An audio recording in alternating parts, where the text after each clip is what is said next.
બાકી તો વેચાણ કરાર પાવર ઓફ અટર્ની એકચ્યુઅલમાં એ મિલકત જોવા જાવ ને તો ખેતીની જમીન બોલતી હોય, જેની ઉપર આખી આખી મોટી મોટી સોસાયટી ઊભી હોય છે. છતાં પણ આપણે કોઈ પણ માધ્યમથી ખેડૂતનો સંપર્ક કરવાની કોશિશ કરીએ ત્યારે ઓલવેઝ એ તકલીફમાં જ હોય છે.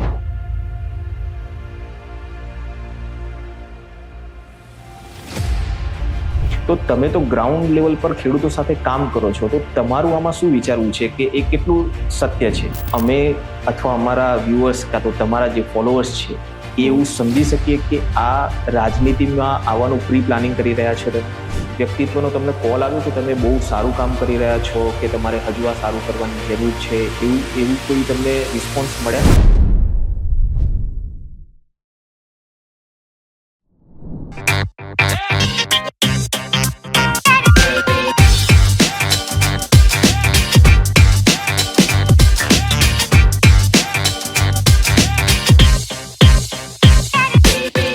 નમસ્કાર, હું અમૂલ નાગર આપ સૌનું ધ એડીઆઈ ટોક શોમાં સ્વાગત કરું છું. આજે આપણા પોડકાસ્ટમાં એક એવા વ્યક્તિત્વ છે જેમને આપ લોકોએ ખેડૂતોના પ્રશ્નો હલ કરવામાં, જમીન, માલિકી, મિલકતના પ્રશ્નો હલ કરવામાં, કાયદાકીય ઉકેલ માટે એમના માર્ગદર્શન વિડીયો ક્યાંક ને ક્યાંક સોશિયલ મીડિયામાં જોયા હશે. જેમને કોઈ ઓળખાણની આવશ્યકતા નથી એવા એડવોકેટ કિંજલબેન પટેલનું હું સ્વાગત કરું છું. તો કિંજલબેન એક એડવોકેટથી લઈને ખેડૂત સંગઠન સુધી આખા ગુજરાતમાં, માત્ર અમદાવાદમાં જ નહીં, અમદાવાદ, સુરત, વડોદરા, એમ આખા ગુજરાતમાં તમને લોકોનો પ્રેમ અને સહકાર અત્યારે મળી રહ્યો છે. તો એડવોકેટથી ખેડૂત સંગઠન સુધીની શરૂઆત તમારી કેટલી સખત મહેનત તમારે કરવી પડી એ અમારા વ્યુઅર્સને તમે જણાવો. યાત્રા તો મારી એવી રહી હતી કે વકીલાતના વ્યવસાયમાં છેલ્લા 13 વર્ષથી સંકળાયેલી છું અને સૌથી પહેલેથી નક્કી કરેલું મારું ફિલ્ડ પણ આ જ છે કે રેવન્યુ મેટર્સ હું જોઉં છું, એટલે ખેડૂતોને લગતા શરૂઆતથી જ ખેડૂતો સાથે કનેક્ટેડ છું. જ્યારે શરૂઆતમાં અમે લોકો હઈએ ને એટલે પ્રેક્ટિસ ફિલ્ડ પર હઈએ, એ વખતે એ સિનિયોરિટીનું લેવલ ના આવ્યું હોય અમારું. એ વખતે કેવું થાય કે ખેડૂતો આવે, ખેડૂતો એમની તકલીફો જણાવે, ત્યારથી શરૂઆતથી જ લાગતું હતું કે ખેડૂતો માટે કંઈક કરવું છે. એનું રીઝન એવું હતું કે હું પોતે પણ એક ખેડૂત પુત્રી છું, મારા પપ્પા પણ ખેતી કરતા હતા, અમે લોકો પણ ખેતી કરતા હતા, એટલે એ સંજોગોમાં એ વાતાવરણ બહુ નજીકથી જોયેલું હતું. ધીમે ધીમે વ્યવસાય સાથે સંકળાતા ગયા, જેમ જેમ આગળ વધતા ગયા ને ત્યારે ખબર પડી કે જમીન લાગે તો બહુ નાની, ભલે 2-5 વીઘા ગમે તે હોય, 2-5 વીઘા 10 વીઘા લાગે બહુ નાની, પણ એની અંદરની જે તકલીફો છે ને એ એટલી અઘરી હોય છે. અને ખેડૂતો બિચારા જે આખો દિવસ સવારથી લઈને સાંજ સુધી, રાતથી લઈને દિવસ સુધી આખો દિવસ મજૂરી કરતા હોય, એટલે ખેડૂતો જે મજૂરી કરી રહ્યા છે ને એમની નાની નાની તકલીફોનું કોઈ ધ્યાન જ નથી હોતું. પછી 2023ની સાલમાં મને થયું કે ના, ખેડૂતો માટે કંઈક અલગ કરવું જોઈએ, કારણ કે હું અમદાવાદમાં જ હતી, પણ મને એવું હતું કે હું અમદાવાદમાં હું એટલે કેવું જેટલા લોકો મારી સાથે કનેક્ટેડ હતા એટલા ખેડૂતોની હું મદદ કરી શકું, પણ મારે આ વસ્તુ પૂરા ગુજરાત પૂરતી લઈ જવી હતી. પછી મેં વિચાર્યું કે આના શરૂઆત ક્યાંકથી તો શરૂઆત કરવી પડશે.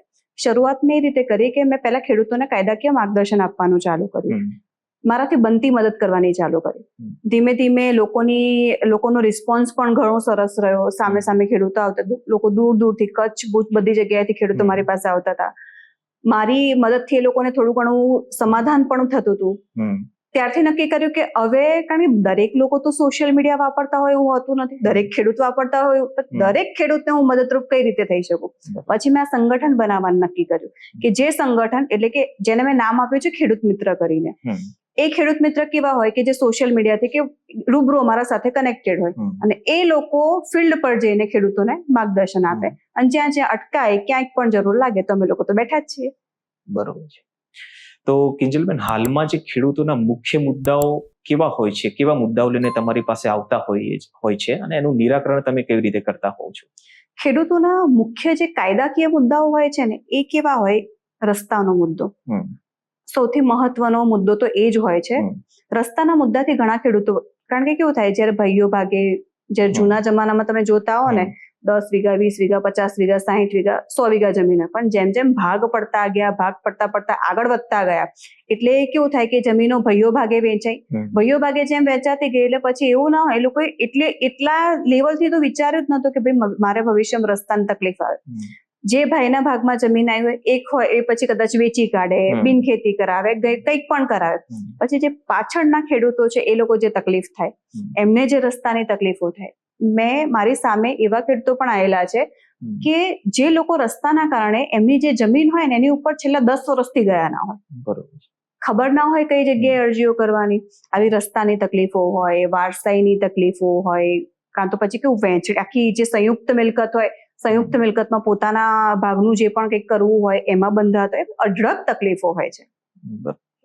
અને મિલકતના મોટા ભાગે મુદ્દાઓ કેવા હોય છે? આપણે ખાસ કરીને અગર અર્બનના વાત કરીએ તો એમાં મિલકતના મુદ્દાઓ શહેરીજનોને કેવા હોય છે? આપણે મિલકતના મુદ્દામાં કેવું હોય, મોટા ભાગે મિલકતમાં સૌથી વધારે સમસ્યા આવતી હોય ને તો એ કઈ હોય કે જે ફ્લેટ હોય, ટેનામેન્ટ હોય ને ત્યારે જેનું રેગ્યુલર કે લોકોને ખબર નથી હોતી. આજે તમે જોજો કે અમદાવાદ હોય કે કોઈ પણ મોટી સિટી લઈ લો, મોટી સિટીમાં જે ટેનામેન્ટો જે જગ્યાઓ ઉપર બંધાયેલા છે, લાંબા વર્ષોથી એ લોકો પાસે કબજો હોય, વેચાણ કરાર, પાવર ઓફ અટર્ની ઉપર તબદીલી પણ થતી હોય, પણ એ મિલકત રેગ્યુલર છે કે નહીં એ પણ એક સવાલ ઉભો થતો હોય છે. પછી કેવું સમય જતા એ લોકોને અંદાજ, જેમ કહેવાય ને, આ સોશિયલ મીડિયા આવ્યું ને, હું તો એક કહું છું કે બહુ સારી વસ્તુ છે કે જેના કારણે લોકોને જાણકારી મળે છે. બાકી તો વેચાણ કરાર, પાવર ઓફ અટર્ની, એકચ્યુઅલમાં એ મિલકત જોવા જાવ ને તો ખેતીની જમીન બોલતી હોય, જેની ઉપર આખી મોટી સોસાયટી ઉભી હોય છે. ટાઇટલ ક્લિયરન્સ એટલે કે બાનાખત હોય, બાનાખતના રિલેટેડના જે તકલીફો હોય.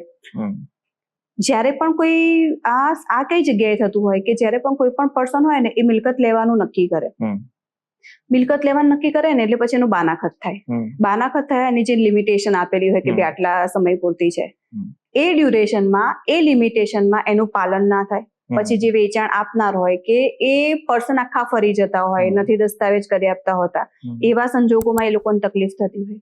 જે નવા પરચેઝર એટલે કેવા, જે નવી સ્કીમ ઉભી થઈ રહી છે, બિલ્ડર સાથે સીધા કોન્ટેક્ટમાં હોય, બિલ્ડર સાથે સીધા કોન્ટેક્ટમાં એ લોકો બાનાખત કરાવે. બાનાખત એટલે કેવું, ખાલી પેમેન્ટ આપી દે, ખાલી કાચું લખાણ પણ ના હોય, અને એવી તકલીફો ઉભી થાય. આવા અઢળક પ્રોબ્લેમ અર્બન સિટીમાં પણ રહેતા જ હોય છે.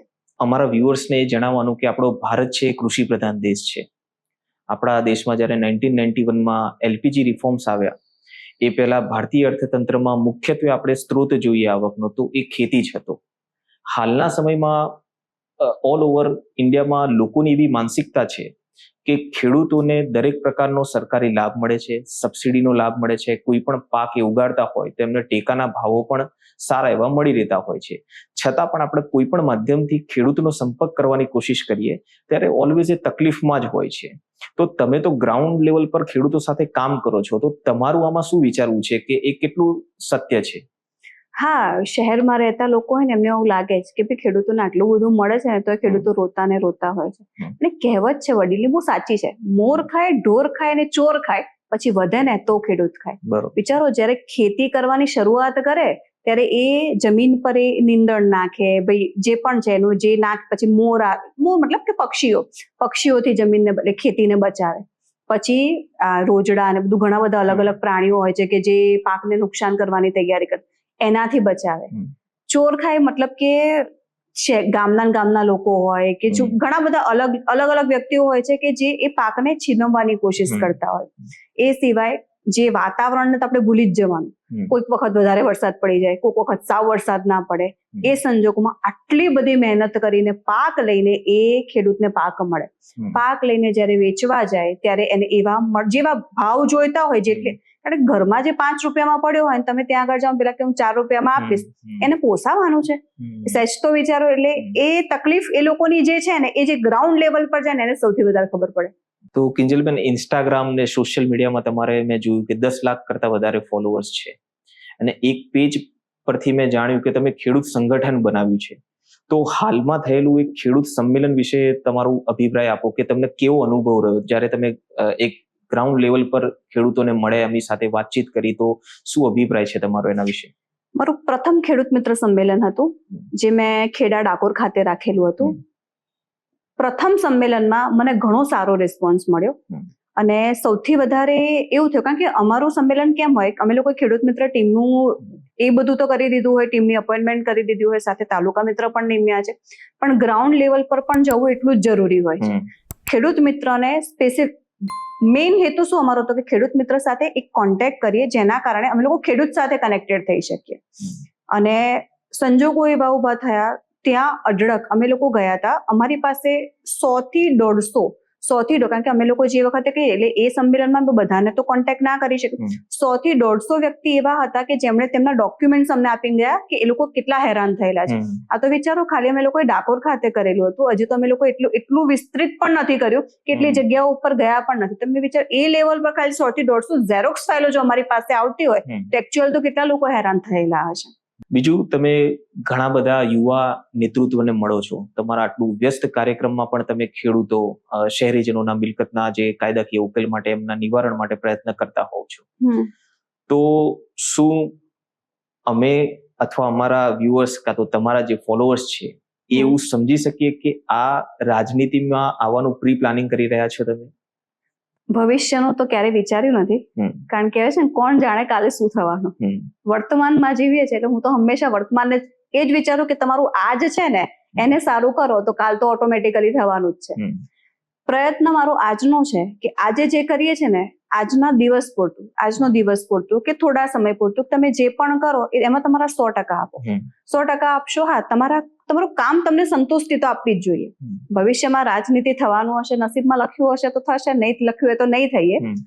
પણ હા, એ કહી શકું કે જ્યારે ખેડૂતોનું દુઃખ દર્દ જોઉં છું ને, ત્યારે એવું થાય પણ ખરું કે આ હદથી તો આ વસ્તુમાં અહીંયા સુધારાની જરૂર છે. તો જો સુધારાની જરૂર હોય અને જો સુધારા ઈચ્છતા હોઈએ તો સિસ્ટમની અંદર તો જવું જ પડે, બહારથી કશું ના થાય.